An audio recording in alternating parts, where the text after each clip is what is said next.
Baik, Bapak Ibu izin memulai webinar kita pada pagi hari ini. Kami ucapkan selamat pagi, selamat sejahtera bagi seluruh peserta, juga narasumber yang sudah hadir pada webinar series ke-47 yang diselenggarakan oleh Akron University, bekerja sama dengan Rumah Sakit Dr. Sarjito Yogyakarta dengan tema mencegah dan menangani kanker serta data statistik survivor kanker di Indonesia. Nanti mungkin bisa disampaikan oleh dokter seperti apa, kemudian penanganannya seperti apa yang harus kita perhatikan apabila anggota keluarga ataupun rekan kerabat mengidap kanker.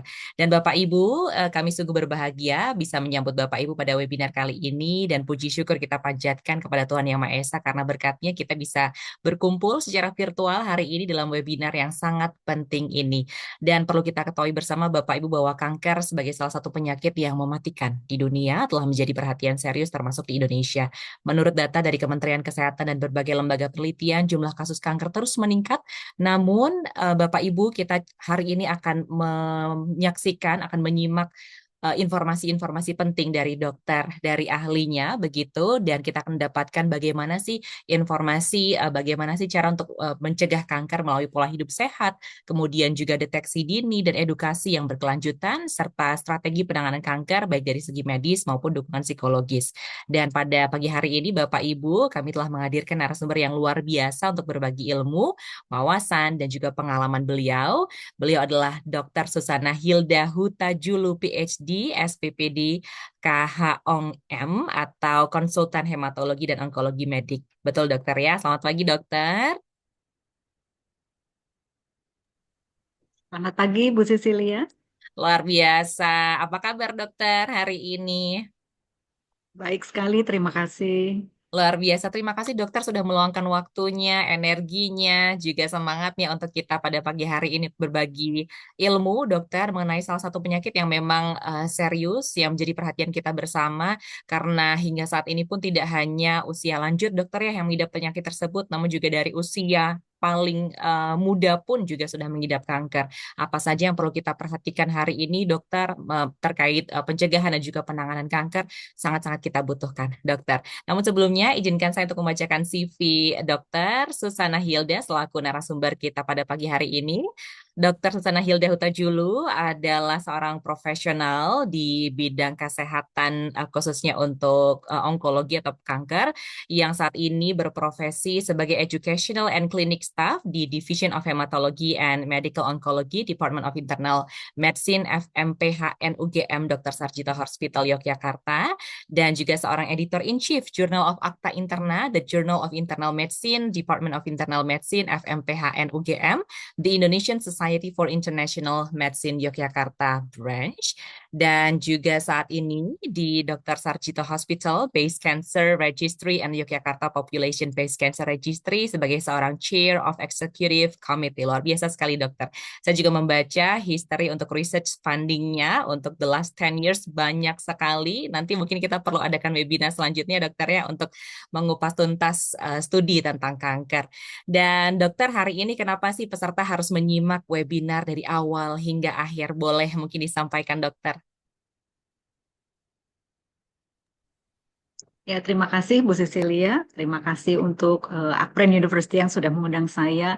Ya, kanker merupakan masalah yang sangat penting. Dulu kita selalu bilang bahwa penyebab kematian itu adalah kardiovaskuler, jantung, dan stroke. Tapi sekarang kanker melaju, menyalip menjadi pembunuh nomor satu di beberapa negara. Di Indonesia mungkin nomor dua atau nomor tiga, tapi di beberapa negara maju itu sudah nomor satu. Jadi sangat penting kita ketahui serba-serbi tentang kanker, bagaimana mencegah dan bagaimana melakukan deteksi dini agar kematian agar kita terhindar dari penyakit ini dan juga kalaupun terkena itu bisa terdeteksi secara awal sehingga kemungkinan untuk survive-nya itu lebih besar. Demikian posisinya. Luar biasa yang menjadi perhatian kita bersama dokter ya sehingga nantinya kita bisa lebih siap, lebih aware apabila terjadi sesuatu terkait penyakit yang mematikan tersebut dokter ya. Dan rasanya tidak sabar lagi kita menunggu presentasi dari dokter. Nanti presentasi akan berjalan hingga pukul 10.15 dokter. sehingga nanti bisa dilanjutkan oleh tanya jawab. Biasanya akan banyak sekali pertanyaan dokter yang muncul, menjawab rasa penasaran dari para peserta. Dan kami himbau Bapak Ibu, rekan-rekan peserta webinar bisa menanyakan pertanyaannya lewat kolom komentar. Kami tidak membuka pertanyaan lewat live cam begitu, sehingga nanti pertanyaan bisa kami rangkum satu persatu. Dan untuk penanya beruntung nanti akan mendapatkan e-money dari Aprin University. Waktu dan tempat, Dr. Susana Hutajulo, kami persilakan. Baik, terima kasih sekali lagi Bu Cecilia atas introduksinya yang sangat menyenangkan, sangat ramah dan sangat welcoming ya. Terima kasih.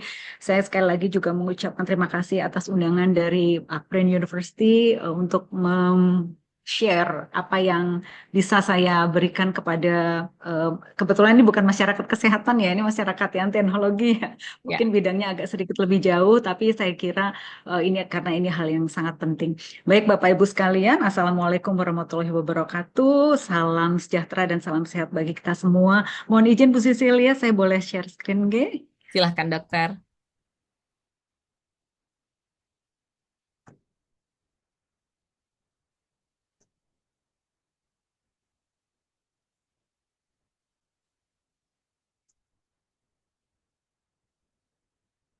Boleh saya cek apakah slide saya jelas dan suara Ya, saya juga jelas? Ya. semuanya jelas tertampil dokter. Baik, Matur nuwun. Bapak, Ibu, dan adik-adik sekalian, saya yakin kanker dan pencegahan kanker merupakan hal-hal yang mungkin sudah sering Bapak, Ibu, dan adik-adik sekalian dengarkan. Jadi saya sifatnya selama sekitar 40 menit ke depan, saya menghantarkan saja materi-materi yang bersifat dasar atau standar, dan tentu saja nanti kita bisa ngobrol lebih dalam lagi pada 15 menit terakhir dari acara kita pada pagi hari ini. Jadi saya adalah staf di Divisi Hematologi Onkologi Medik. Jadi saya kebetulan dokter yang melakukan pengobatan terhadap penderita kanker dewasa, usia dewasa. Jadi saya tidak mengobati usia anak-anak, terutama terapi sistemik. Jadi terapi sistemik itu seperti kemoterapi, terapi target, terapi hormon dan sebagainya. Jadi saya bukan dokter bedah, saya tidak melakukan pembedahan. Selain itu juga saya staf pendidikan di Departemen Ilmu Penyakit Dalam Fakultas Kedokteran Kesehatan Masyarakat dan Keperawatan Universitas Gadjah Mada. Garis besar hal-hal yang ingin saya hantarkan pada pagi hari ini adalah epidemiologi atau pengetahuan dasar tentang kanker. Kemudian saya lanjutkan dengan gaya hidup dan karsinogen lingkungan. Karsinogen itu adalah bahan yang bisa merubah suatu sel normal menjadi sel kanker yang ada di lingkungan kita. Kemudian bagaimana kita bisa melakukan screening atau deteksi dini untuk mencegah keluarga atau kita sendiri terdeteksi kanker dalam keadaan lanjut. Yang pertama adalah statistik kanker global tahun 2022 yang sampai sekarang masih dianut ya karena ini angkanya per 5 tahun bergantinya. Ini diestimasi oleh Globokan. Globokan itu adalah badan WHO yang menghitung atau mengkalkulasi populasi penderita kanker di 185 negara termasuk Indonesia. Kita lihat panel yang sebelah atas itu ada warna-warna negara atau benua yang berbeda-beda. Kita lihat bahwa yang warnanya ungu itu adalah Amerika dan North Amerika seperti Kanada, yang Afrika tuh kuning, Eropa biru-biru-biru, Asia hijau-hijau-hijau, dan Oceania atau Australia itu orange dan kemerahan. Kita lihat bahwa area yang ungu atau negara-negara di Amerika atau Amerika Utara itu berkontribusi terhadap 13% penderita kanker di dunia, sedangkan Afrika 17,6%, Eropa hampir 10% atau 9,6%. Kemudian Asia, di mana kita ada di dalamnya, adalah hampir 60%. Jadi populasi Asia itu paling banyak berkontribusi terhadap penderita kanker di seluruh dunia. Dan Oseania hanya sekitar 0,5%. Kalau kita lihat peta yang bagian bawah, ini adalah peta Human Development Index. Itu mungkin bisa diartikan adalah pendapatan per kapita.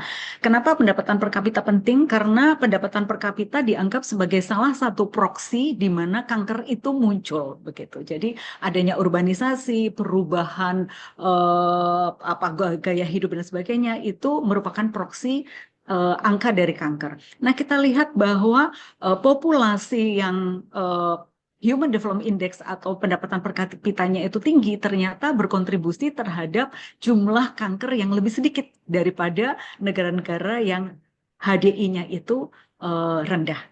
Negara-negara tersebut berkontribusi untuk proporsi kanker yang lebih besar di seluruh dunia.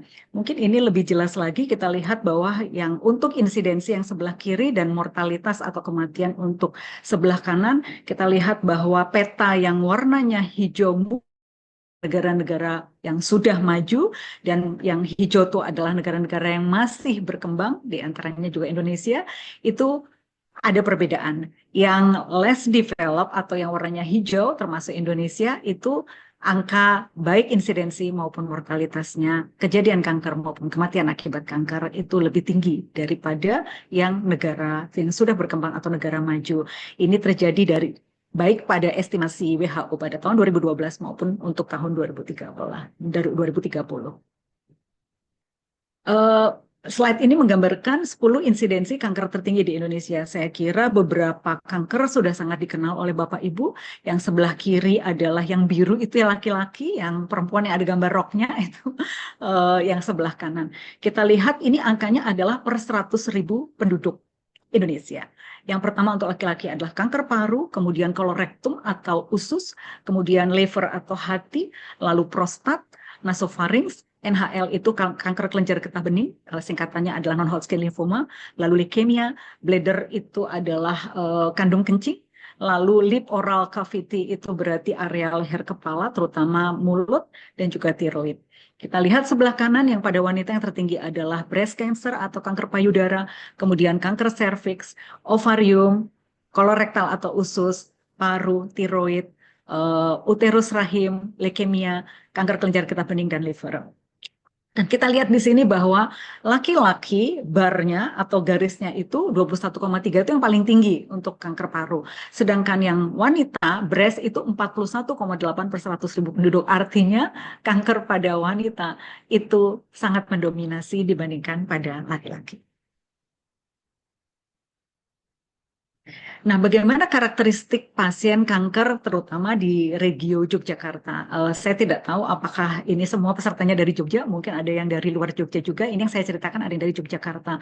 Ini adalah data yang bersumber dari registrasi kanker di rumah sakit di mana kami bekerja, RSUP Dr. Sarjito. Kita lihat di sini bahwa kankernya wanita itu mendominasi kanker di seluruh Yogyakarta, baik kanker payudara, serviks, rahim, dan sebagainya. Dan kita lihat mayoritas stadiumnya itu terbanyak adalah pada stadium 3 dan 4. Ya, 19,4% dan 41%. Kalau digabung itu 3 dan 4 berarti hampir 60%. Jadi stadium 1 dan 2 itu sangat sedikit. Dan ini sebetulnya sangat sangat cukup mencekam ya angka ini ya. Dan berita lainnya adalah bahwa pasien kita itu sebagian besar atau lebih dari 51 kasus terdiagnosis pada rentang usia 41 atau 60. Artinya itu adalah usia yang muda atau usia yang produktif. Walaupun 60 tidak terlalu muda, tapi untuk WHO 60 itu masih sangat muda. Nah, angka ini berbeda dengan angka di negara-negara maju di mana mereka itu mulai meningkat angka kankernya itu justru pada usia 60 sampai 85 gitu. Jadi makin tua itu makin banyak. Kalau kita justru makin di usia produktif. Nah, ini akan banyak berdampak baik pada ekonomi keluarga maupun ekonomi dari seluruh negeri kita karena usia tersebut adalah usia yang paling berperan di dalam bekerja dan menghasilkan kesejahteraan bagi baik untuk keluarga maupun untuk seluruh nasional atau negara kita. Nah, ini agak basic sedikit ya, mungkin agak tidak terlalu mudah dimengerti karena untuk Bapak Ibu teman sejawat yang backgroundnya bukan kesehatan, tapi ini menggambarkan bahwa bedanya sel normal dengan sel kanker itu adalah diantaranya sel normal itu memiliki kemampuan untuk bereplikasi atau membelah. Tapi pada waktu tertentu pembelahan tersebut berhenti dan sel itu mati pada waktunya. Begitu, karena sel itu punya sifat apoptosis atau mampu untuk untuk mati sendiri begitu pada waktunya, kemudian digantikan oleh sel-sel baru. Nah, pada panel yang di bawah kita lihat bahwa sel kanker itu dia punya kemampuan untuk tidak mati-mati. Sehingga kenapa begitu? Karena dia itu mengalami mutasi. Mutasi itu ada perubahan sifat yang menyebabkan dia tidak punya sifat-sifat normal lagi. Jadi sifatnya itu abnormal. Di antaranya adalah tidak mudah tereliminir. Sehingga adanya mutasi yang beruntun atau eksponensial itu menyebabkan sel kanker itu berproliferasi atau memperbanyak diri dan tidak mati-mati. Oleh karenanya sering kita melihat penderita kanker itu bentuknya adalah benjolan-benjolan karena sel-selnya itu memperbanyak diri dan tidak tereliminir oleh sistem normal. Nah, ini secara umum saja, jadi mulai dari gambar yang paling kiri sampai paling kanan, yang panel yang atas itu adalah sel normal, itu bisa terinisiasi atau terdorong oleh bahan karsinogen atau sesuatu di dalam tubuh yang dibawa oleh lahir, sehingga dia sel normal itu berubah menjadi sel yang tidak normal. Nah, sel yang tidak normal itu pelan-pelan, kemudian dia memperbanyak diri dan akhirnya menjadi kelainan yang kemudian menjadi kanker. Nah, mulai dari normal terinisiasi, kemudian awal kanker yang disebut prekancer, kemudian menjadi kanker betulan yang kemudian menjadi stadium 1, 2, 3, dan 4, itu masing-masing jenis atau tipe kanker itu berbeda-beda lamanya. Misalnya kanker usus itu membutuhkan inisiasi itu sampai 20 tahun, kemudian jadi kanker butuh 15 tahun lagi. Cervix misalnya cukup lama sampai 14 tahun kemudian menjadi kanker 10-20 tahun kemudian gitu. Walaupun ini tidak mutlak seperti ini. Ada yang cukup cepat itu head and neck. Dia misalnya dia terpapar bahan kanker itu dalam 4 sampai 10 tahun sudah mulai ada perubahan lesi dan dalam 6 tahun saja sudah jadi kanker. Gitu. Saya ingat bahwa dulu teman kakak saya ada yang pada waktu SMA tuh sering sekali mimisan-mimisan dikira itu mimisan biasa, 10 tahun kemudian ternyata adalah kanker nasofaring begitu. Nah, hal seperti itu. Jadi kecepatannya berbeda-beda dan tentu saja sangat membutuhkan waktu. Nah, kita berharap bahwa kita ada di fase yang antara normal dan initiated. Ini sel initiated atau sel yang terinisiasi itu selalu ada. Tapi kalau kita bisa memperbaiki sel imun di dalam tubuh kita, yang initiated itu bisa kembali menjadi normal. Nah, asal muasal kanker itu bisa 10-15% bersifat familial, artinya kalau ada anggota keluarga yang sakit kanker, kemungkinan penyakit kankernya itu datang dari bahan karsinogen yang ada di sekitar. Misalnya ada orang yang tinggal di dekat area yang berasap, misalnya gitu, atau ada orang yang tinggal di daerah yang banyak terkontaminasi oleh cat misalnya gitu. Nah, kemudian keluarganya itu share atau sama-sama terpapar oleh bahan yang sama. Jadi di dalam keluarga kalau ada penderita kanker sangat mungkin di dalam anggota keluarga yang lain juga mungkin akan terkena karena ada share bahan karsinogen. Kemudian 5-10% itu herediter. Artinya bahwa orang atau individu itu terkena kanker karena memang ada sel yang sudah terbawa oleh orang tuanya itu memang sel yang bisa berkembang sebagai kanker. Jadi namanya herediter atau genetik, gitu ya. Nah, yang 80% itu sporadik. Sporadik itu artinya mungkin dalam keluarga nggak ada penderita kankernya, mungkin dia tidak ada gen herediter, tapi orang tetap terkena kanker. Dan ini lebih banyak daripada yang familial dan herediter. Saya melihat sendiri bahwa banyak pasien-pasien kami itu tidak ada riwayat keluarga, tidak ada gen-gen tertentu, tapi menderita kanker begitu saja. Nah, prinsip pencegahan kanker adalah yang ini adalah gambar yang menyatakan bahwa penyakit itu tidak terjadi begitu saja. Dia ada onsetnya, lalu kemudian dia ada manifestasi awal atau titik B, kemudian ada titik C yang dia ada gejalanya muncul banget ya, misalnya benjolan dan sebagainya.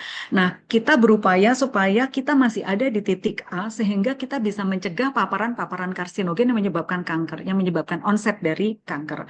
Kemudian kalau memang sudah berkembang kankernya, mudah-mudahan bisa dilakukan deteksi awal supaya stadium yang diderita oleh pasien atau keluarga, walaupun kita berdoa untuk terhindar ya, tapi barangkali itu bisa di screening begitu.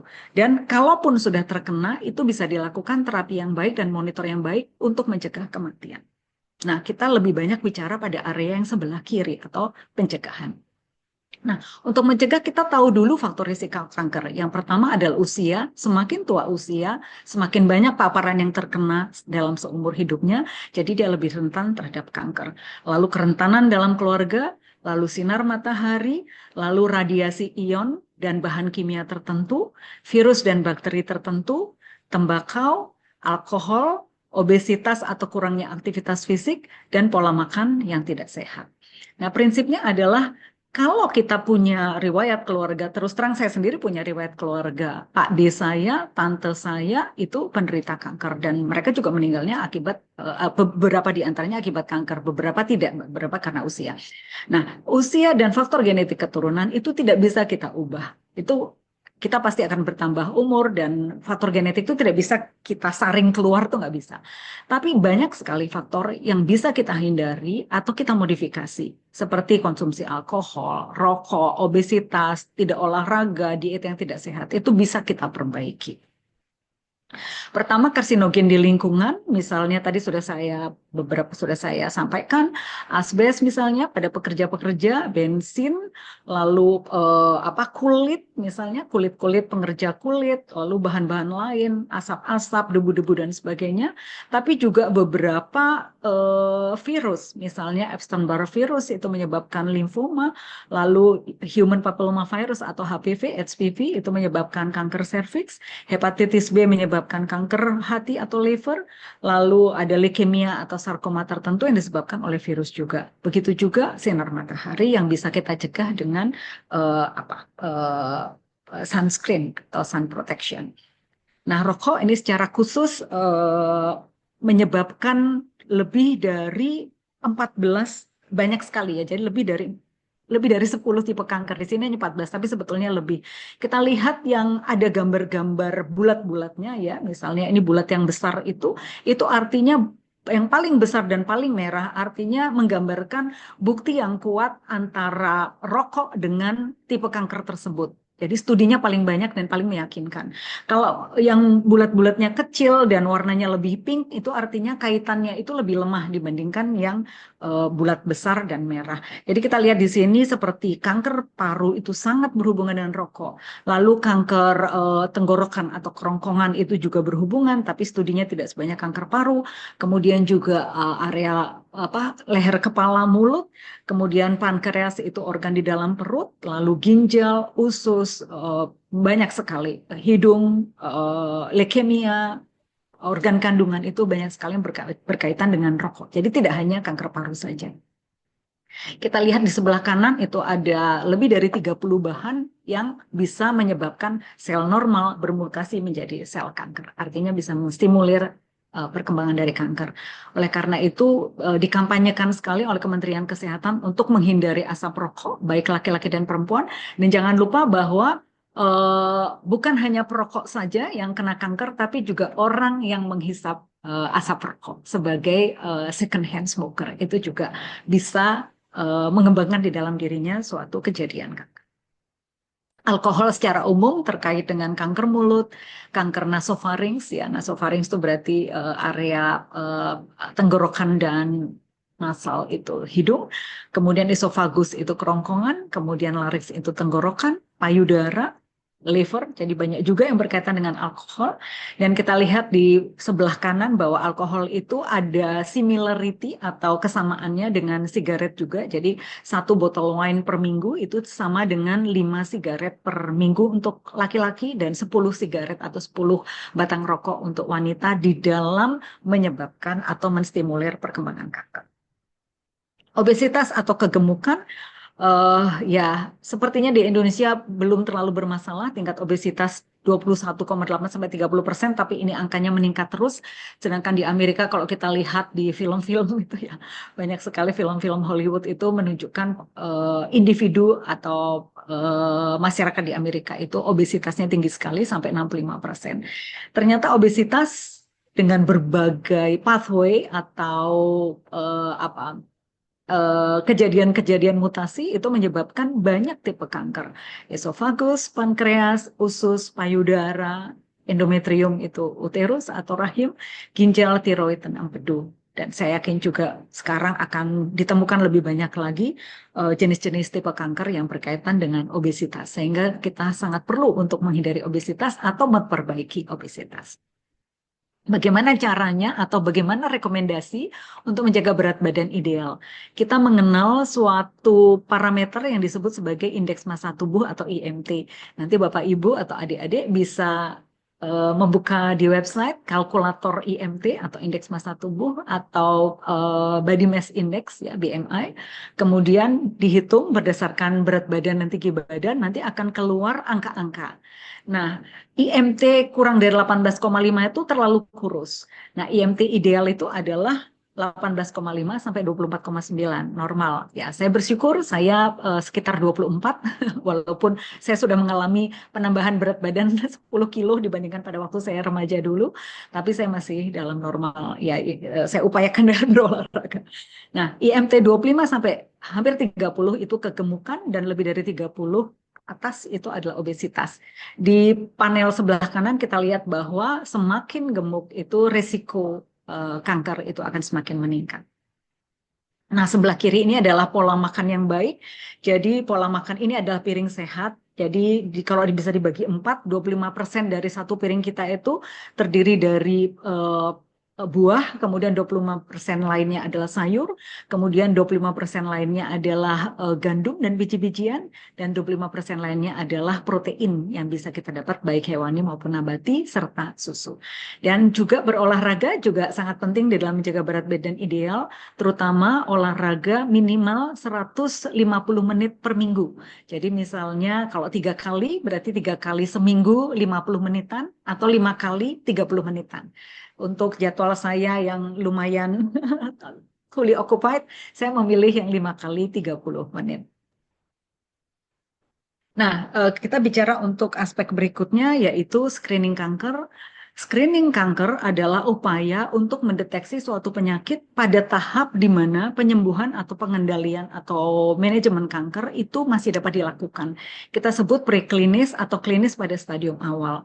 Nah, pertanyaannya siapa yang perlu di-screening? Nah, orang yang perlu di-screening adalah orang yang berisiko. Nanti kita lihat ada tipe-tipe kanker yang umum di Indonesia, kita lihat siapa yang berisiko. Nah, kalau orang-orang ini berisiko dan di-screening ternyata screeningnya positif, individu-individu ini harus dievaluasi karena kemungkinan dalam beberapa waktu itu akan berkembang terhadap kanker. Ada beberapa orang juga yang sudah melakukan screening dan sampai puluhan tahun tidak berkembang kankernya. Tapi sebagian sebagian orang ada yang screening yang positif diikuti kemudian berkembang menjadi kanker. Nah, pertama kanker payudara. Siapa yang berisiko terhadap kanker payudara? Kita lihat di sini kanker payudara itu adalah adalah tipe kanker yang sangat mendominasi negara-negara di seluruh dunia. Kita lihat kalau ditempelkan negara-negara yang kanker payudaranya itu tertinggi dari semua kanker di negara tersebut, seperti Indonesia misalnya ya, peta Indonesia. Kalau kita warnai pink, kita lihat bahwa seluruh bumi ini sebagian besar adalah pink. Karena sebagian besar negara itu angka tertingginya adalah kanker payudara. Jadi ini menjadi kanker yang sangat penting. Ya. Faktor risikonya adalah individu atau wanita yang hamil di atas 30 tahun, itu mulai berisiko, dan ada riwayat keluarga, lalu punya gen tertentu seperti BRCA1 atau BRCA2. Ini kalau pernah dengar Angelina Jolie, ya, ibunya meninggal karena kanker, kemudian dia dites, dia BRCA1 dan BRCA2 positif, dan kemudian dia melakukan mastektomi radikal yang cukup radikal yang jarang sekali kita lakukan di Indonesia, mencegah supaya dia tidak terkena kanker. Kemudian juga individu yang payudaranya itu kepadatan jaringannya itu tinggi.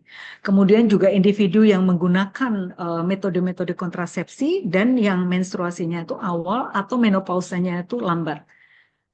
Menstruasi awal itu berarti menstruasi di bawah 10 tahun, jadi sudah mulai mengalami period di bawah umur 10 tahun, dan kemudian menopausanya itu lambat di atas 50 tahun. Kanker payudara di Asia itu memiliki fenomena yang meningkat. Kita lihat di sini Jepang tiap tahunnya itu meningkat 4%, Korea Selatan 12%, Thailand juga meningkat terus, dan yang tertinggi Malaysia 49%. Kita tidak punya datanya, tapi dianggap kemungkinan kita dekat dengan Singapura dan Malaysia karena kita share genetik dengan bangsa-bangsa tersebut. Jadi kemungkinan kita juga di sekitar ini. Jadi setiap tahunnya ada peningkatan 50%. Kebalikannya, survival atau ketahanan hidup. Jadi pasiennya tuh tahan hidup selama 5 tahun tuh berapa persen, itu paling tinggi justru yang insidensinya itu rendah. Jadi South Korea itu 92%, Singapura 80%, India 52%, Malaysia 49%. Kebetulan kami pernah melakukan studi survival selama 5 tahun di Sarjito untuk pasien yang terdiagnosis tahun 2018 itu hanya 50,1%. Itu sangat rendah dibandingkan negara-negara lain di Asia.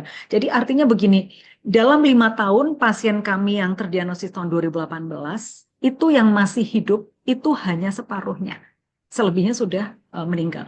Dan kalau stadiumnya itu stadium 4, hanya 10% yang bertahan sampai 5 tahun. 90% sudah meninggal. Begitu ya, interpretasi datanya.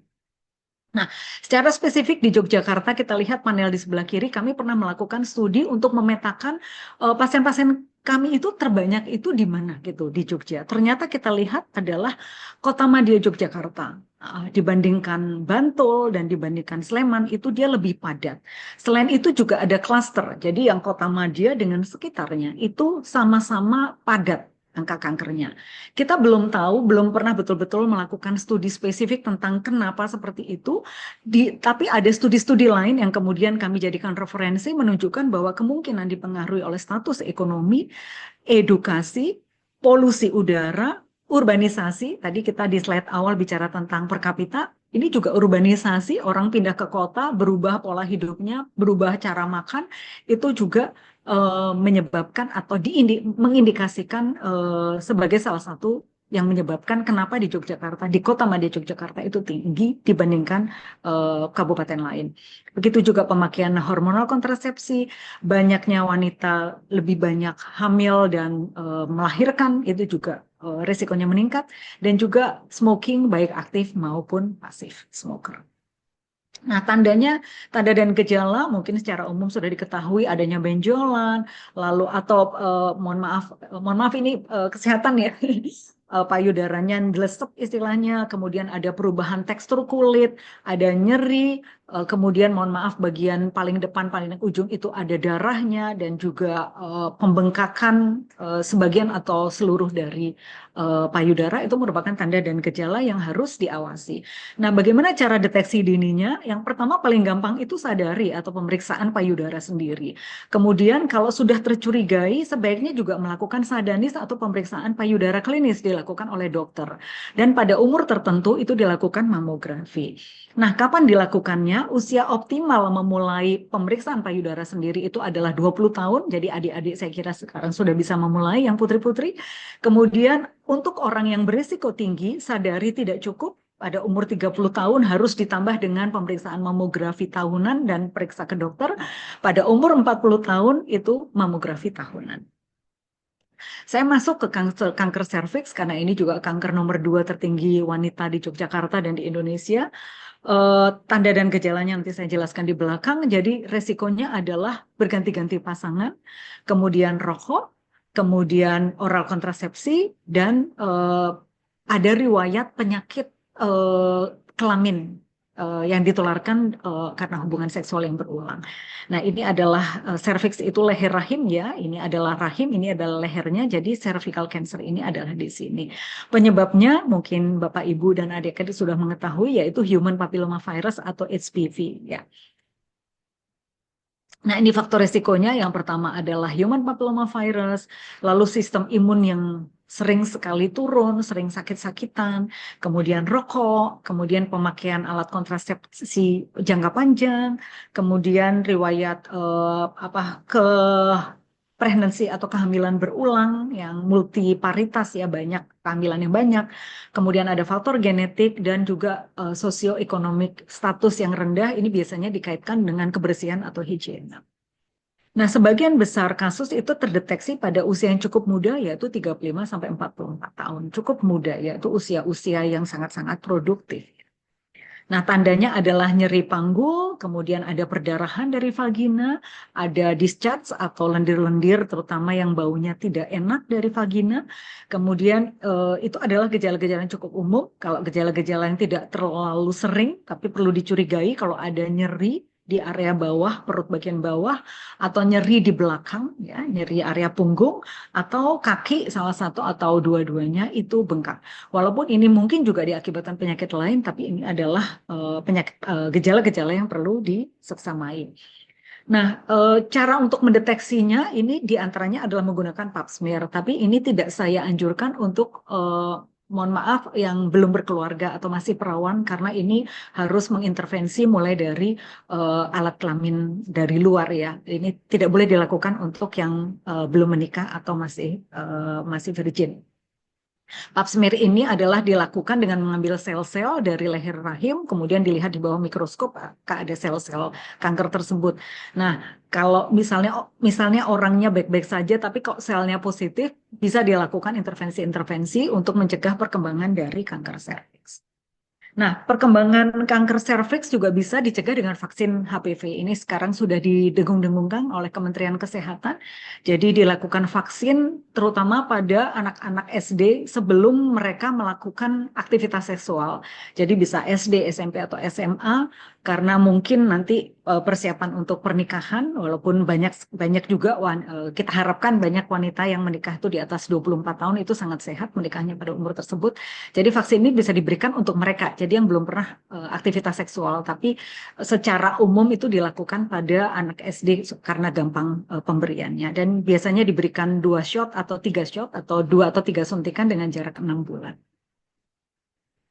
Kita beralih, waktu saya sudah semakin pendek ini sih, saya agak cepat sedikit. Kita beralih ke kanker kolorektal. Ini adalah kanker usus ya. Ini gambar usus, lalu kankernya bisa di mana saja di area usus.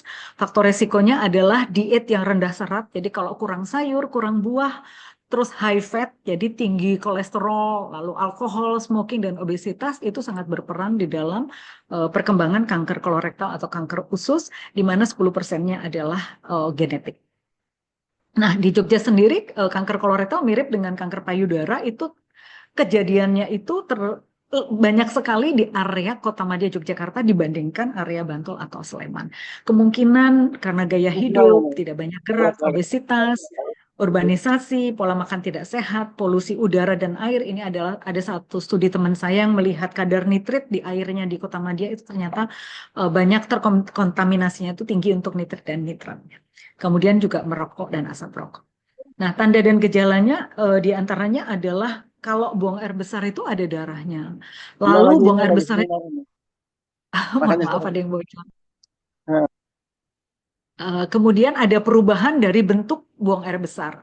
Ada juga yang nyeri, kemudian konstipasi atau sulit buang air besar atau diare. Ada yang sulit makan, tidak doyan makan, dan juga berat badan yang menurun. Itu tanda-tanda kemungkinan kanker usus. Nah, deteksi dininya adalah dengan tes darah samar. Ini banyak ada di puskesmas. Jadi kalau Bapak, Ibu, atau adik-adik ada gejala-gejala yang seperti yang saya sampaikan di atas, bisa ke puskesmas, itu ada tesnya untuk melihat apakah ada darah di dalam feses. Kalau misalnya positif, dilanjutkan dengan kolonoskopi atau dilakukan teropong, begitu untuk melihat langsung. Itu biasanya dilakukan di rumah sakit besar ya, seperti Sarjito atau rumah sakit Bethesda, Pantirapi, JIH, dan beberapa RSUD juga, Bu. Sekarang kita masuk ke kanker berikutnya, kanker terbanyak pada laki-laki, yaitu kanker paru. Pada gambar sebelah kiri kita lihat ini ya, kita punya 2 paru. Nah, kira-kira kankernya itu ada di area-area seperti yang pada gambar. Nah, risikonya itu meningkat kalau orang banyak smoking, merokok, kemudian terpapar bahan-bahan di lingkungan dan juga faktor genetik.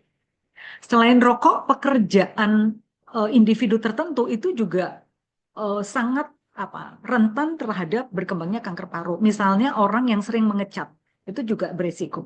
Kemudian terpapar asbes ya, asbes langit-langit rumah, kemudian debu silika, jadi orang yang bekerja di renovasi-renovasi, pembangunan-pembangunan, lalu asap knalpot juga, dan juga jelaga atau bahan-bahan eh, bahan akhir dari bakaran ya, asap-asap bakaran atau hutan yang terbakar dan sebagainya. Jadi selain rokok, banyak sekali di lingkungan kita itu yang menyebabkan kita mudah sekali terpapar oleh bahan karsinogenik untuk kanker paru. Nah, tingkat rokok ini berdasarkan negara, Indonesia itu termasuk yang 40% ke atas, maksudnya orang dewasa, 40% orang dewasa di Indonesia itu adalah perokok. Ini adalah berita yang tidak terlalu menyenangkan dan kita diharapkan menjadi ujung tombak untuk bisa melawan hal-hal seperti ini. Nah, tanda dan gejala kanker paru diantaranya adalah batuk-batuk, lalu sesak nafas, ada nyeri, nyeri dada, dan penurunan berat badan. Cara deteksi dininya bisa dengan ronsen dada, bisa juga dengan CT scan. CT scan agak mahal, ronsen dada mungkin agak lebih murah. Jadi kalau ada yang bergejala bisa ke dokter untuk dilakukan ronsen dada, untuk bisa dideteksi apakah kanker paru atau tidak. Nah, kalau ada individu yang terkena kanker, saya masuk di dalam terapi kanker ya. Terapi kanker itu ada bermacam-macam, ada yang kanker yang bisa dilakukan pembedahan. Sebagian besar kanker bisa dilakukan pembedahan. Jadi benjolannya itu di remove atau dibuang keluar dari tubuh. Bisa juga dilakukan radioterapi atau diberikan sinar ionik tertentu. Bisa juga diberikan terapi sistemik. Di antaranya adalah kemoterapi, terapi hormon, terapi imun, dan terapi target. Ini adalah bidang kami. Radioterapi dan pembedahan bidang teman-teman saya yang lain.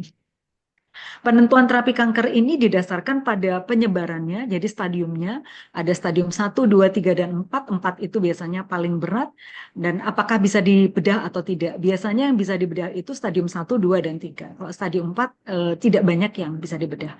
Kemudian apakah pengobatannya itu ada? Pengobatan kita bersyukur sudah ada BPJS, banyak sekali pengobatan kanker yang di-cover oleh BPJS, tapi juga belum sebaik yang misalnya di Singapura atau di Amerika atau di Eropa atau di Australia, negara-negara maju itu ketersediaannya asuransi mereka itu lebih mampu membayari obat-obat yang lebih baik gitu. Tapi sebagian besar pengobatan yang sudah memenuhi standar internasional itu sudah ada di BPJS.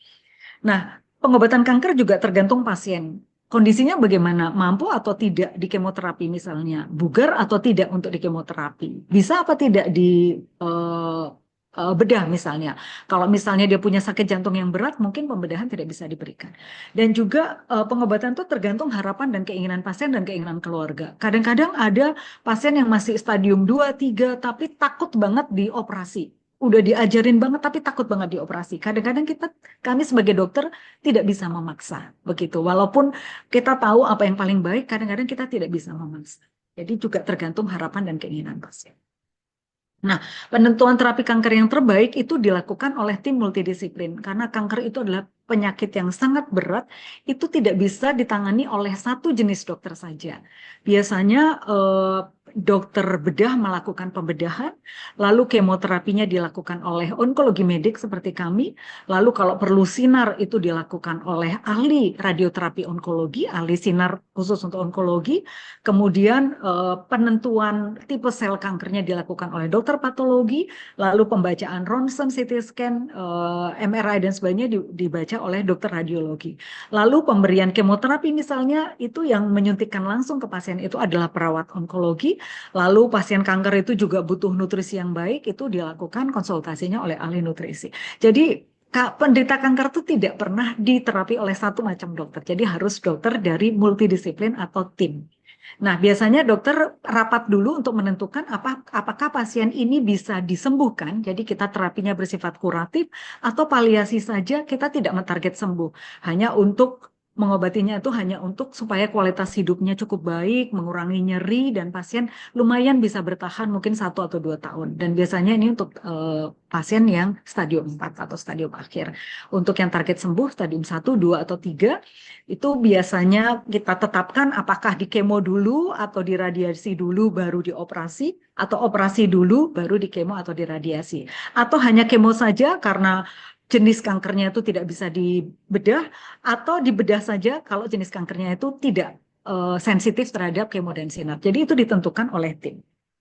Baik, saya masuk di dalam kesimpulan. Kita sudah sama-sama memahami bahwa beban penyakit kanker di Indonesia itu masih sangat tinggi, juga di negara-negara lain. Kanker dapat timbul dari kerentanan genetik dan paparan lingkungan. beberapa persen, beberapa kecil proporsi itu sangat ditentukan oleh keturunan atau herediter, tapi sebagian besar bersifat sporadik dipengaruhi oleh gaya hidup dan lingkungan. Sebagian besar faktor resiko kanker itu bisa dimodifikasi dan dicegah, dan screening serta deteksi yang dini sangat penting untuk mendeteksi kasus pada tahap awal, sehingga ahli kanker yang bersifat multidisiplin bisa melakukan pengobatan dengan lebih baik dan tepat, sehingga kemungkinan pasien untuk sembuh dan kelangsungan hidup yang lebih lama itu bisa meningkat atau lebih memungkinkan. Baik, demikian yang bisa saya sampaikan. Terima kasih atas perhatiannya. Waktu saya serahkan kembali kepada moderator, Bu Cecilia. Terima kasih. Luar biasa sekali, Dokter Susana untuk pemaparan materi hari ini sangat komprehensif sehingga kami seluruh peserta dapat menyimak materi dengan sangat baik, Dokter. Juga sudah dipaparkan tadi berbagai macam informasi yang sungguh sangat penting untuk kita perhatikan, Dokter, mulai dari prinsip pencegahan yang begitu baik, yang sebetulnya bisa kita lakukan sejak sekarang. Namun kadang kita abai, Dokter, ya, terkait dengan pola makan, gaya hidup, dan lain sebagainya, juga terkait faktor risiko lingkungan dan lain sebagainya yang perlu kita cegah juga sangat penting untuk kita perhatikan. Kemudian juga dengan penanganan kanker yang ternyata tidak cukup ditangani oleh satu dokter saja dan juga perlu sekali penanganan yang sangat komprehensif juga dokter untuk menangani pasien dan banyak sekali informasi lain yang sudah kita dapatkan hari ini. Dokter, terima kasih banyak karena kita sungguh teredukasi dan tercerahkan untuk menangani dan mencegah kanker. Dokter, ada lebih dari 15 pertanyaan yang muncul di webinar kali ini. Mungkin berkenan menjawab dan ternyata ada cukup banyak pertanyaan yang lebih dari satu untuk masing-masing orang. Mungkin kita berikan kesempatan untuk setiap penanya satu pertanyaan saja, dokter ya. Saya izin menanyakan ke dokter dari Ibu Mary Riswanti. Pertanyaan pertama, dokter terkait dengan teknologi AI dan machine learning yang bisa meningkatkan akurasi deteksi dini kanker. Bagaimana teknologi ini, dokter, bisa diterapkan di rumah sakit kah atau di klinik-klinik di Indonesia kah sudah diterapkan dan dijalankan dan seberapa efektif teknologi ini bisa digunakan, dokter? Silakan. Baik, terima kasih. Pertanyaan tadi dari Bu Mary ya. Betul. Oh, baik, terima kasih sekali pertanyaannya sangat sangat peka teknologi ini ya Bu Mary ya. Ya memang isu AI itu sudah sangat booming ya di seluruh dunia dan banyak sekali hal-hal yang memang sangat bisa dibantu oleh AI untuk bisa melakukan banyak hal dalam kehidupan sehari-hari termasuk juga melakukan deteksi dini kanker. Hanya saja memang implementasinya mungkin tidak secepat yang kita ketahui ya. Mungkin kalau di negara-negara lain dengan teknologi AI misalnya kalau orang misalnya dengan dia punya faktor risiko tertentu dan sebagainya, dia tinggal dia ketemu dengan salah satu mesin, kemudian dia pencet-pencet dan kemudian dia bisa diberitahu apakah dia berisiko atau tidak. Nah, kita memang punya prediktor-prediktor seperti itu juga, tapi kita mungkin bentuknya kita mungkin belum terlalu menggunakan AI. Tapi sebelum AI ini ada, kita menggunakan berbagai machine learning juga yang belum secanggih AI tapi menuju kepada AI dan itu sudah pop up juga di beberapa di beberapa kalkulator ya seperti saya nggak begitu ingat nama-nama kalkulatornya jadi ada untuk seperti itu. Jadi kita bisa kalkulator tertentu yang seperti tadi saya sampaikan seperti IMT dan sebagainya tapi lebih canggih lagi. Kita tinggal masukkan data kita tapi datanya harus betul. Kemudian nanti dia akan pop up menjawab bahwa Anda punya risiko untuk kanker ini dan kanker itu.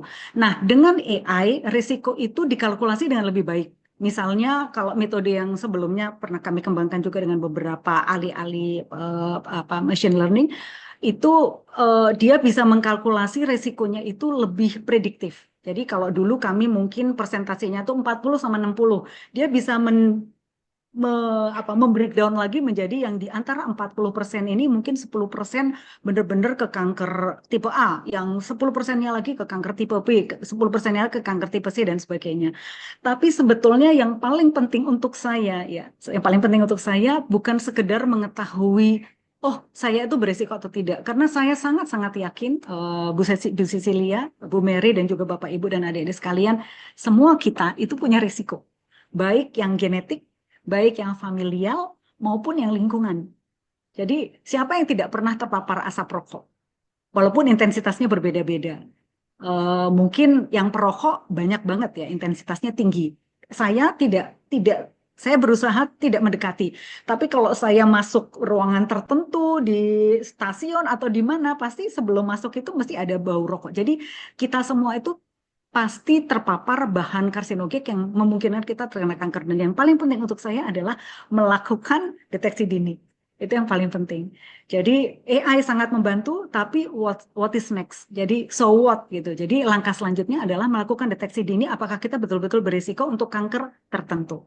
Jadi ada kelanjutannya. Jadi sekali lagi menjawab untuk Bu Mary, kalau yang AI, super AI kita tidak punya, belum punya teknologinya di Yogyakarta atau di Sarjito, tapi dengan kalkulator-kalkulator tertentu itu bisa dilakukan. Dan yang paling penting adalah workup selanjutnya yaitu deteksi dini. Begitu Baik, mungkin Bu terima kasih. Cecilia. Ya, terima kasih dokter untuk jawabannya.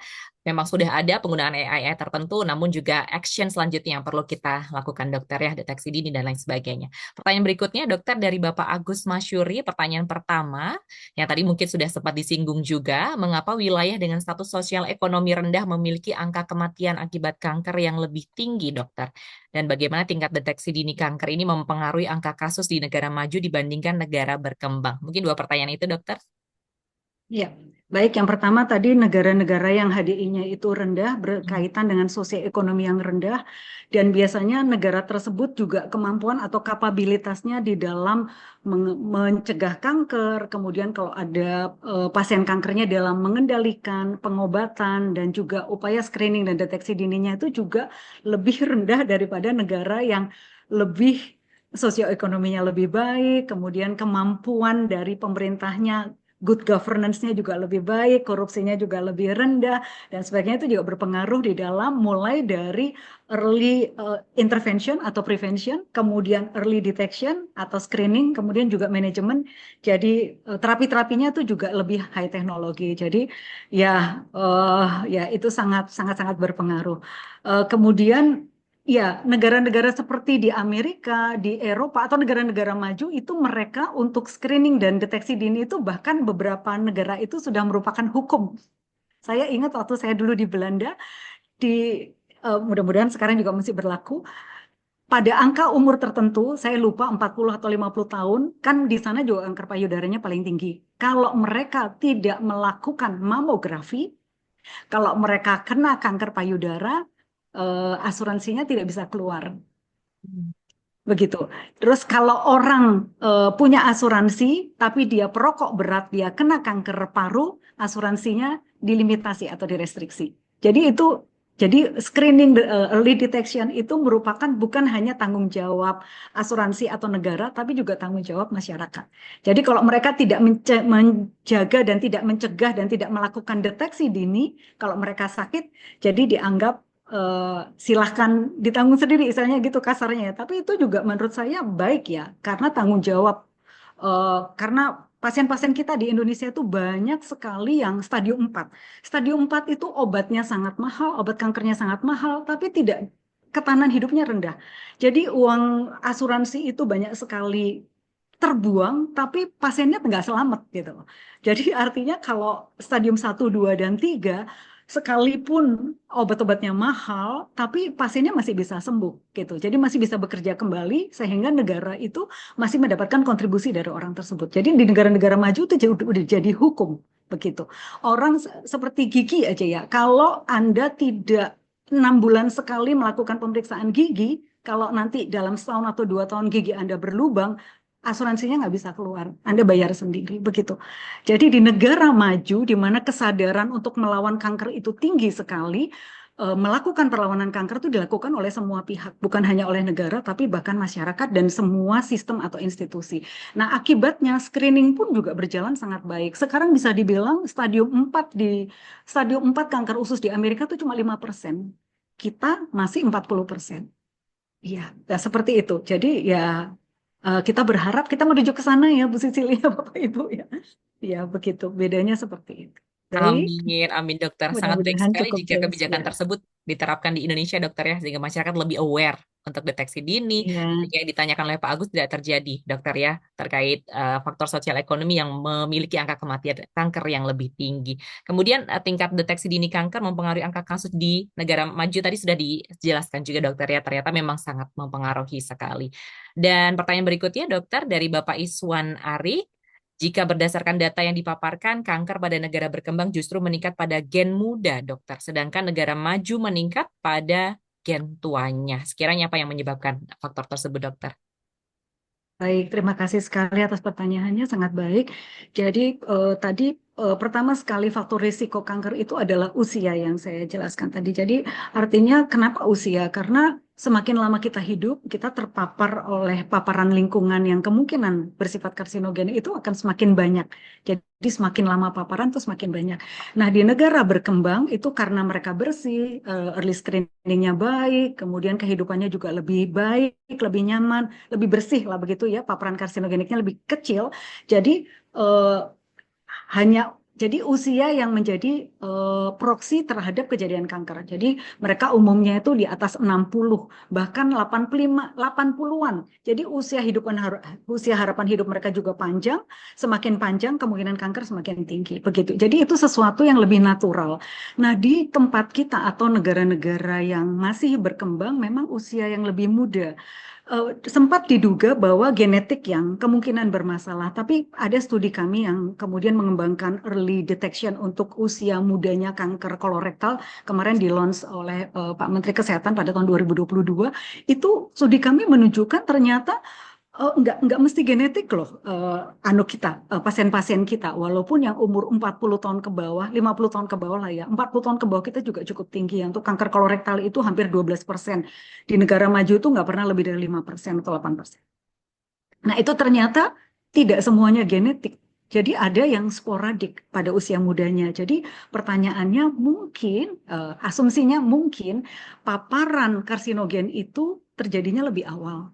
Mungkin Bapak Ibu, Bu Sisil dan Bapak Ibu semua masih ingat dulu ada anak kecil yang ngerokok dengan bangganya dan orang tuanya mengkamera, memviralkan dengan bangganya anak kecil yang meniru merokok dan kemudian menjadi kebiasaan. Jadi paparan generasi muda kita terhadap bahan karsinogen itu lebih cepat daripada di negara-negara berkembang. Saya ingat mungkin Bapak Ibu juga ada yang sudah sering lihat juga di negara-negara maju itu orang kalau merokok mereka tuh dikumpulin dalam ruangan tertentu. Nggak bisa di jalan-jalan di restoran umum ngerokok itu nggak bisa. Jadi di tempat kita tuh masih sangat longgar, paparan asap dan sebagainya itu masih sangat longgar. Kalau di kayak di Singapura gitu ya, kita masuk ya paling gampang ya Singapura. Itu area rokoknya itu nyempil-nyempil banget gitu di stasiun atau tuh nyempil-nyempil banget di area tertentu dan perokok itu harus pergi ke tempat yang jauh untuk hanya bisa ngerokok. Begitu. Terus universitas itu umumnya 100% bebas rokok.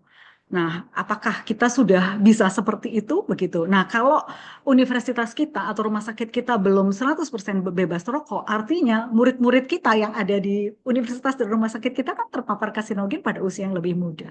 Baik yang paparan maupun yang dimakan. Nah, dulu juga sempat ada di koran ya bahwa makanan-makanan kita itu terkontaminasi baik macam-macam ya, boraks lah, alkohol lah, macam-macam bahan-bahan itu juga sangat mungkin dipengaruhi oleh regulasi yang tidak ketat oleh pemerintah dan bebasnya masyarakat untuk memakan apa saja. Begitu juga kalau saya lihat di SD atau TK gitu ada penjual-penjual begitu tidak dikelola oleh SD atau TK tersebut ya saya juga oh mereka sekecil itu sudah terpapar makanan yang kena debu, makanan yang kena saus-saus yang kita tidak tahu bahannya dari apa. Begitu. Ya, jadi kembali kepada pertanyaan tadi, usia muda kita sangat mungkin terpapar lebih lebih dulu dan lebih cepat, intensitasnya lebih tinggi dibandingkan di negara-negara maju yang lebih ketat di dalam hal-hal seperti itu. Mudah-mudahan cukup menjawab. Sangat jelas sekali, dokter. Terima kasih. Berikutnya pertanyaan dari Bapak Admin Efri. Pertanyaan pertama mungkin sudah tadi dijelaskan dokter ya terkait peran gaya hidup, kemudian terapi imun. Bagaimana terapi imun digunakan dalam pengobatan kanker modern, dokter? Baik, terima kasih. Pertanyaannya advance ini ya. Yes. Ya. Terapi imun ya sudah banyak digunakan, ya beberapa juga sudah masuk di dalam BPJS, puji syukur.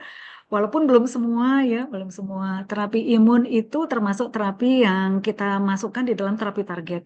Jadi pengobatan sistemik ya, itu kebetulan bidang kami sebagai ahli onkologi medik. Pengobatan sistemik itu bisa kemoterapi. Kemoterapi itu biasanya istilah untuk kemoterapi yang standar ya. Jadi obat-obat kemo yang efek sampingnya itu cukup berat, mual muntah, gangguan ginjal, gangguan darah dan sebagainya. Kemudian ada terapi target. Jadi obat-obat ini lebih mentarget kepada sel-sel kankernya. Jadi sel-sel normal itu tidak terlalu banyak kena sehingga efek sampingnya itu bukannya ringan tapi lebih ringan lah daripada kemoterapi standar. Nah, imunoterapi itu masuk kelompok ini, terapi target. Terapi target itu ada hormon, biologi, imunoterapi itu masuk terapi target. Nah, imunoterapi itu masuk di situ. Jadi biasanya imunoterapi ini bisa ada yang namanya pasif, ada yang namanya aktif gitu ya, macam-macam jenisnya. Dan efek sampingnya biasanya tidak seberat kemoterapi standar, tetapi ada beberapa. Sekali lagi, terapi itu kan tergantung penyakitnya, stadiumnya, kondisi pasien dan sebagainya. Ada juga yang harus dikombinasi dengan kemoterapi, sehingga efek sampingnya juga masih tetap berat. Nah, beberapa yang sudah kami aplikasikan itu diantaranya adalah imunoterapi untuk non-Hodgkin lymphoma dan beberapa tipe kanker yang lain. Terapi target yang lain tuh kanker payudara, kanker paru, kanker usus itu juga sudah ada. Kanker ginjal, kandung kencing itu beberapa sudah ada. Tapi memang kalau boleh terus terang dibandingkan dengan panduan klinis internasional seperti di Singapura, di Amerika, di Eropa, di Australia, ya terapi imunoterapi kita belum sebanyak mereka ya. Kalau imunoterapi yang sekarang sangat baru itu untuk informasi saja satu vial itu harganya 60 sampai 90 juta. Satu vial. Kemungkinan satu pasien butuh 2 vial sampai 4 vial dan kemungkinan akan diberikan sampai minimal 10 kali dan maksimal 35 kali. Jadi bisa dibayangkan apa ya yang very high teknologi imunoterapi itu belum istilahnya belum affordable Bu Susilia Bapak Ibu sekalian. Dan juga belum bisa masuk BPJS karena BPJS nggak mungkin bisa mengcover sebegitu mahalnya obat. Tapi beberapa imunoterapi sudah ada dan sudah diaplikasikan di BPJS. Begitu. Baik, Oke Bu, terima kasih. makasih Bu, sangat jelas Bu. Terima kasih. Terima kasih. Senang Terima sekali kasih rasanya Bu, pertanyaannya. dapat sembuh rasanya. Ya, terima kasih. Ya, terima kasih dokter, juga Bapak Evri untuk pertanyaannya. Dokter, apakah masih berkenan menjawab pertanyaan? Mengingat waktu kita sudah habis pukul 10.34 hari ini, dokter. Mungkin boleh satu lagi, Bu Baik, Cecilia. Mohon satu maaf. kali. Ya, satu kali pertanyaan terakhir dari Ibu Hartiti. Dokter izin bertanya, apakah kanker ovarium itu ada pengaruhnya dengan masa menstruasi, dokter? Hmm, masa menstruasi. Oh iya, baik. Terima kasih. Kebetulan saya bukan ahli obskin ya, jadi saya lebih banyak kepada pengobatannya. Saya kira masa menstruasi itu maksudnya interval. Sebentar, saya klarifikasi dulu ya. Maksudnya pendeknya, jadi misalnya menstruasi pada umur 13, lalu menopause pada umur 40, begitu? Atau bagaimana? Ibu Hartiti mungkin bisa konfirmasi terkait pertanyaannya atau Mohon, mungkin bisa dijawab. Ya. mohon petunjuk. Mohon petunjuk. Atau misalnya mensnya 14 hari dengan mens yang hanya 7 hari, begitu? Atau yang pertama atau yang kedua maksudnya? Ya, Ibu Hartiti, apakah masih bergabung? Atau kita mungkin bisa menjawab membahas di Oh, opsi yang atau kedua, dokter? atau saya asumsikan saja Ya, ya, saya ya, asumsikan saja silakan. ya, ya. Ya, kebanyakan female cancer, terutama yang daerah bawah itu lebih banyak pada yang usia usia memulai mensnya dimulainya itu lebih lebih muda, sama menopausnya itu lebih lama. Itu lebih sering secara epidemiologi. Kalau durasi mensnya, misalnya yang durasi mensnya 20 hari dengan durasi yang 3 sampai 7 hari, saya tidak terlalu yakin apakah itu berpengaruh atau tidak. Tapi sebetulnya clue-nya atau kuncinya adalah bahwa kalau yang mensnya itu terlalu panjang atau yang tidak teratur, itu memang biasanya berkaitan dengan hal tertentu. Macam-macam. Misalnya di situ ada tumor jinak atau di situ atau ada kelainan yang memang sifatnya itu hormonal. Jadi hormonalnya itu memang bermasalah. Nah, kalau hal-hal ini kemudian jadi kelainan-kelainan ini ya, jadi bukannya mensnya secara langsung ya, secara indirectly dia berkaitan dengan hal-hal yang kita sebut dengan inflamasi kronis. Jadi misalnya di situ ada sesuatu yang kemudian menyebabkan inflamasi kronis. Nah, inflamasi kronisnya ini, jadi banyak sel radang di area-area female female female female equipment ya, anu organ kin. Nah, kalau di situ banyak inflamasi kronis, si sel-sel inflamasi kronis ini yang kemudian menstimulir sel normal termutasi jadi sel kanker. Pertama cuma satu sel, lama-lama dua, lama-lama empat, lama-lama 8, 16, terus bereksponensial, kemudian bisa berkembang jadi kanker. Nah, jadi dia mungkin secara tidak langsung. Jadi kalau ada yang memang ada irregularitas dalam menstruasi begitu, jadi itu sesuatu yang memang harus dicurigai, mungkin ada sesuatu di kandungannya. Bisa jadi memang itu adalah tanda awal dari kanker, tapi bisa jadi juga bukan, tapi sesuatu yang non-cancer ini bisa jadi kemudian berkembang di kemudian hari 10 atau 20 tahun lagi menjadi kanker. Intinya semua yang tidak normal itu konsultasikan saja ke ahlinya untuk diketahui itu tuh apa. Karena semua harus kita curigai sebagai sesuatu yang mungkin berbahaya atau serius sampai terbukti tidak gitu. Jadi diperiksa, kalau tidak serius baru kita boleh lega gitu. Kalau belum diperiksa itu nggak boleh lega. Jadi harus diperiksakan untuk tahu itu apa. Mudah-mudahan sih yang ditanyakan oleh Ibu, mohon maaf tadi Ibu yang sedang bertanya adalah sesuatu yang tidak berkaitan langsung dengan kanker dan sesuatu yang bisa dicegah atau bahkan bisa diobati. Begitu, mudah-mudahan bisa cukup menjawab posisi Lia. Ya, amin. Semoga bukan sesuatu yang berbahaya, dokter ya, untuk Ibu Hartiti. Amin. Sebaiknya bisa langsung deteksi dini atau berkonsultasi kepada dokter terdekat. Dan terima kasih dokter sudah menjawab beberapa pertanyaan. Tapi ada lebih dari 25 pertanyaan yang muncul hari ini dokter. Namun sayang sekali karena keterbatasan waktu. Mohon maaf sekali Bapak Ibu kita tidak bisa menjawab seluruh pertanyaan. Dan mohon berkenan dokter untuk memberikan closing statement terkait webinar kita hari ini. Sudah banyak sekali informasi yang sudah disampaikan membuat kita semakin sadar akan pentingnya deteksi dini dan juga pentingnya untuk menjaga pola hidup dan gaya hidup untuk mencegah penyakit yang berbahaya ini. Sekiranya dokter berkenan memberikan closing statement, silahkan dokter. Baik, terima kasih sekali Bu Sisilia untuk kesempatannya. Sekali lagi mungkin apa yang bisa saya sampaikan ini lebih kepada mendorong semua pihak, Bapak Ibu, adik-adik semua untuk lebih aware tentu saja ya bahwa kelainan ini atau kanker ini merupakan masalah yang sangat penting baik secara individu, bagi keluarga maupun bagi negara karena berkaitan dengan terkonsumsinya banyak dana pemerintah akibat dari penyakit ini. Dan yang kedua, penyakit ini penyakit yang mematikan. Jadi kita harus berupaya untuk mencegah untuk tidak terkena, begitu juga keluarga kita, atau kalau kita sudah pernah terkena, itu bisa kita kurangi atau kita eliminir supaya resiko tersebut menjadi menurun. Dan kalaupun kita adalah orang yang beresiko, yang saya yakin semuanya pasti punya resiko sekecil apapun, kita lakukan upaya deteksi dini pada umur-umur tertentu. Dan seawal mungkin itu lebih baik.